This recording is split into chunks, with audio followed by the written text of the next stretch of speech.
Yun, good morning po mga kalingap. Ayan, mapagpalang umaga po sa ating lahat. Ayan po ay araw po ng Sabado at alas 6:30 na po ng umaga. So, kumusta po kayo? At syempre, sino po ang hindi pa po nakaka-move on sa latest na issue po ngayon ng Kalingap? At yung nga po at kagagaling lamang po ni Kuya Bal, doon kay Senador Rapi Tulfo. Napanood po ng lahat, sa dami po ng nakapanood. At isa po sa mga kinabilib ko mga Kalingap kay Kuya Bal ay yung paghingi, siya pa mismo po yung naghingi ng sorry doon po sa umalis na po sabi ni Kuya Bal na officially na umalis na dito sa Kalingap community. Isa po niyang beneficiary na talaga naman pong nag-benefits sa maraming bagay. Kumbaga dati pong sobrang, hindi naman sabihin natin sobrang hirap, pero talaga nandun po yung din po sa buhay.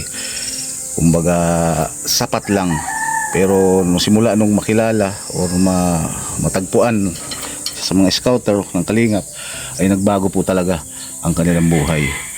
Kaya ito po mga Kalingap, at sana ay makamubo na lahat, back to normal sana tayo para maiwasan na po yung man pong mga palitan ng di magagandang salita o nakakasakit na ng kalooban.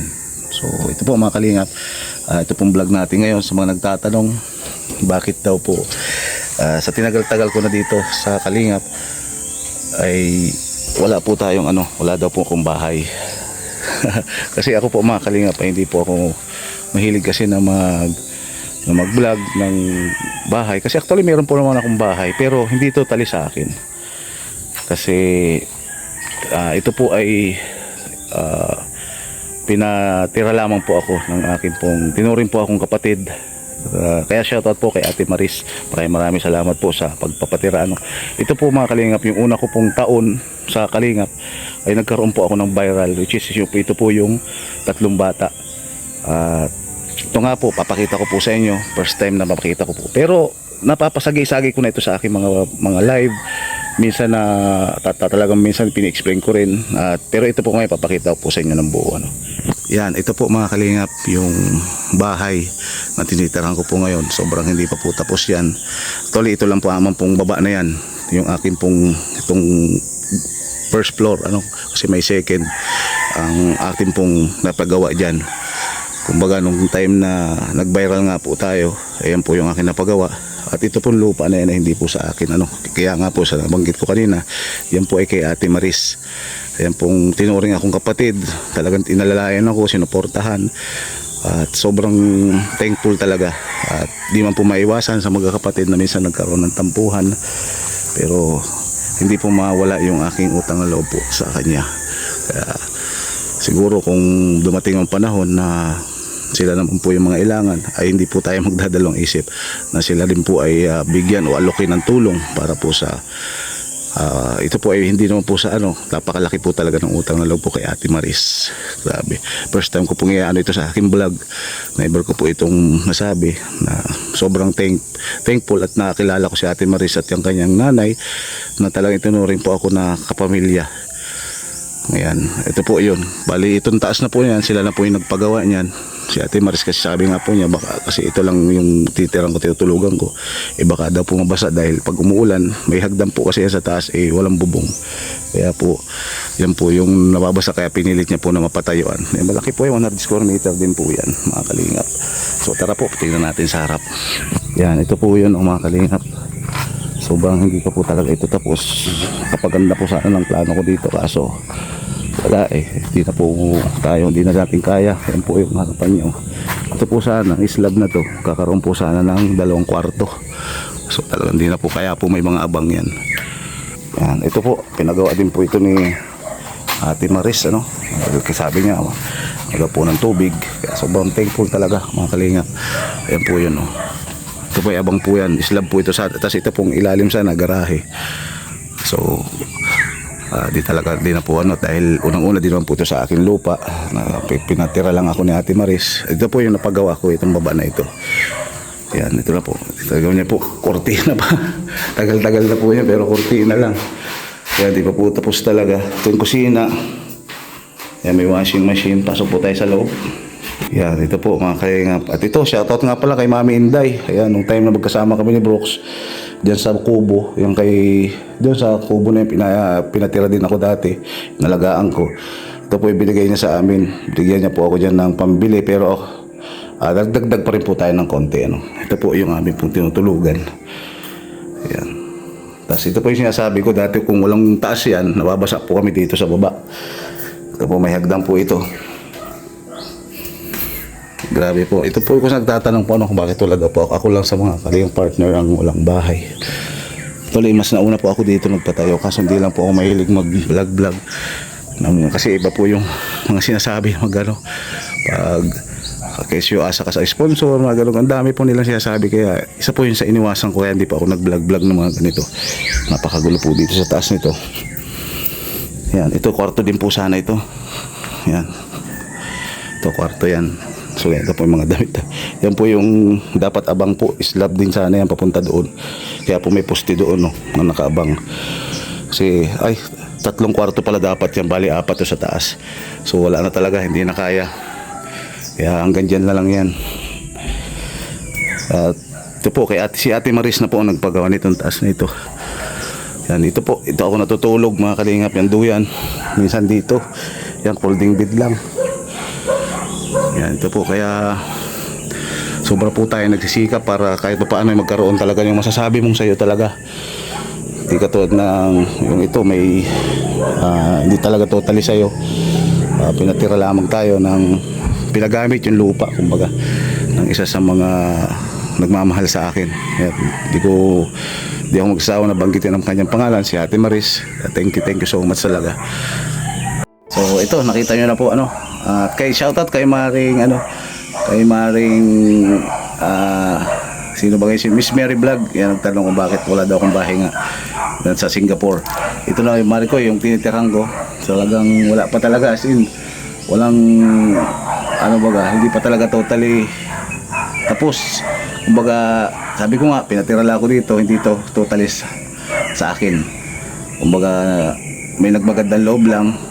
Si Ate Maris nga, pinatira niya ako dito.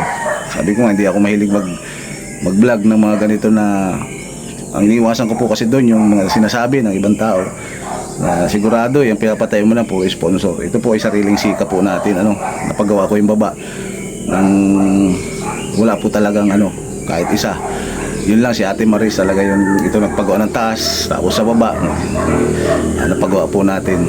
At marami po talagang tulong si Ate Maris na nagawa sa akin, kaya bago po ito ng buong bahay na ito. So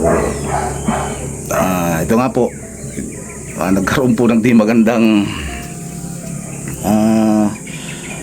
issue naman dun sa pagpunta ko po kay Dr. Lab.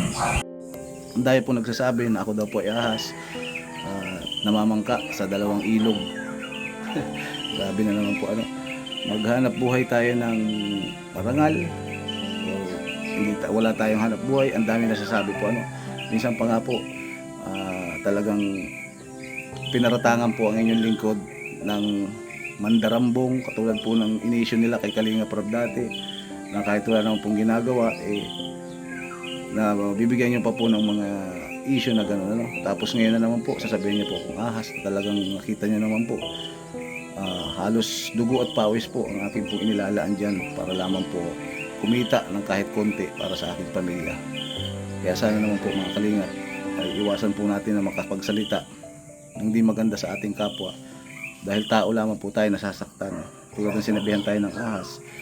Grabe kasi po lahat po mga kalingap ng aking dinideliveran kahit sino pa po ay aking pong ibinablog na sa ganon yung tinatawag ko po dyan marketing strategy na pag napanood po ng iba na tayo pala po ay may negosyo or may ginagawang ganon, so pwede po silang may posibilidad po na mag-order sa atin at makabenta po tayo at kumita. Sabi ko nga po, para po sa family ko. Kaya yung pong ginawa ko kay Dr. Lab, hindi naman po para sabihin nyo na ako ay ahas at namamangka sa 2 ilog. Sobrang sakit po ng mga kalingap dahil ako po since 2022 ay nasa kalingap na po 4 years na rin po mahigit. Kaya wala man pong sinong makapagsabi na ako po ay ahas pagdating sa loyalty sa kalingap. Grabe. nung time nga po na inakasuhan ako ng mandarambong, sana wala na po ako dito.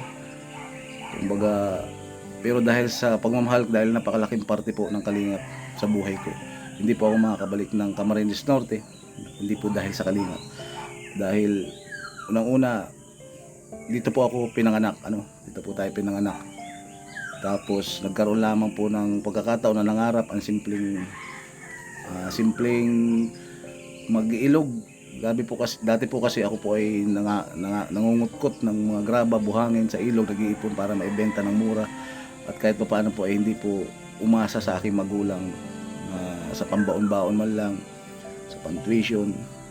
O sa pantuition, talagang sagot na talaga nila mamaya. Yung mga test paper, gusto kong sagutin na yun kasi kahit ano po ginagawa ko para lang makatulong sa magulang. Kaya ako po ay lehitimong taga rito talaga. Kaya sa pag-about dating po sa loyalty, wala po kayong karapatan na questionin po yun dahil napaka-loyal po talaga natin pagdating kay Kuya Bal. Tayo po ay taga rito, saan tayo pupunta? Bihira yan. So, sana naman po iwasan na po natin yung gano'n, no? Kahit hindi man po ako sa ibang mga kasama ko, sa ibang tao, iwasan po natin makapagsalita na lalo na't wala po kayong matibay na basihan or pruweba para manghusga ng tao. Talagang hindi po maganda yung mga Kalingap. Sabi ko na yung pagpunta ko doon, pag-vlog, magkakaroon na naman ng kanya-kanyang kuro-kuro. Tapos nung nakita po niyo ako doon sa bahay, na-vlog ako ni Kuya Bal, na nandun ako sa bahay ni Doc Club o ni Mang Iking, it's all about business po yun. May meron pa akong proposal na inaano para kahit pa paano po talaga kumita. Kasi alam niyo naman po, ang aking channel ay wala na po talagang naka-freeze. Isa na-hack. Ngayon naman po, hindi pa po ito kumikita dahil 3 months pa po, pag di pa po na